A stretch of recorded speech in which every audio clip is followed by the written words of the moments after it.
ইসলাম কবুল করছি, যার কারণে আমার চাচায় আমারে উলঙ্গ বানাইছে।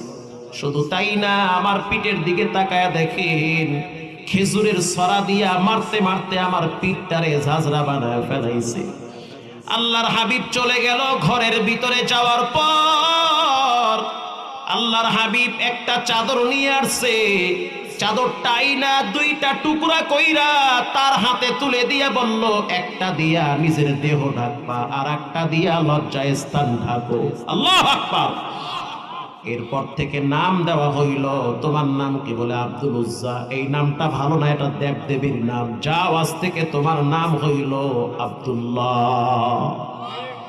আজ থেকে তোমার নাম আব্দুল্লাহ। সাথে লকব দেওয়া হইল জুলবিজাদাইন।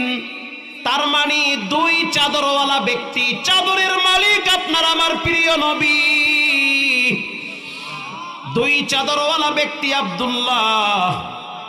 আল্লাহর হাবিব ফজরের নামাজের পরে হযরত ওমরকে ডেকে বলল, আজ থেকে তোমাদের সাথে আব্দুল্লাহ থাকবে, সে তোমাদের ভাই। তোমরা যেখানে থাকো সে সেখানে থাকবে।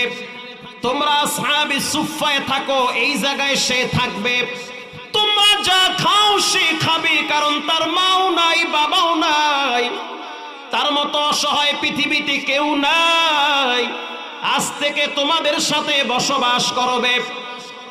আশ্চর্য বিষয় হলো, আব্দুল্লাহ মাঝে মাঝে মসজিদে ঢোকার সময় চিৎকার মেরে বলতো আল্লাহু আকবার, জোরে জোরে বলতো।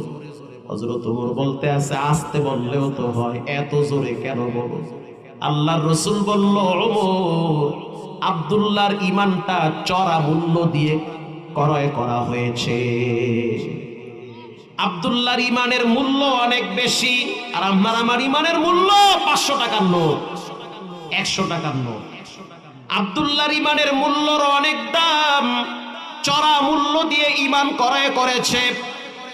কারণ রব্বুল আলামিন কোরআনে বলেছেন, ইন্নাল্লাহা আশতারা মিনাল মুমিনিনা আনফুসাহুম ওয়া আমওয়ালাহুম বিআন্না লাহুমুল জান্নাহ ইউকাতিলুনা ফি সাবিলিল্লাহি ফায়াকতুলুনা ওয়া ইউকতালুন।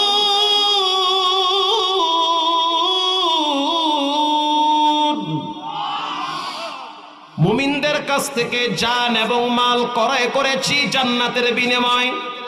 তার মানে আমার জান মাহমুদুল হাসান, তোমার বাবার জান না, জান আল্লাহর। তোমার মাল আল্লাহর। তোমার জান এবং তোমার মাল